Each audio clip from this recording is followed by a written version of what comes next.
BJP সরকার ক্ষমতায় আসার পরই বলেছিল কোনো রকম বেআইনি নির্মাণ তারা রাখবে না। অবৈধ নির্মাণ যতই বড় হোক, আইনের ঊর্ধ্বে কেউ নয়। আর তাই কলকাতায় বেআইনি নির্মাণের বিরুদ্ধে কড়া পদক্ষেপ নিয়েছে রাজ্য প্রশাসন। গত কয়েকদিন ধরে শহর কলকাতা সহ বিভিন্ন জেলায় বুলডোজার দিয়ে ভাঙা হচ্ছে বেআইনি নির্মাণের অংশ। রবিবারও তার অন্যথা হলো না। তিলজলা, বেলেঘাটা, কসবা সহ একাধিক জায়গায় বেআইনি নির্মাণ ভাঙার কাজ চলল।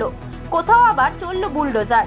কসবায় বেআইনি নির্মাণ ভাঙতে হাজির ছিলেন পুরমন্ত্রী অগ্নিমিত্রা পাল।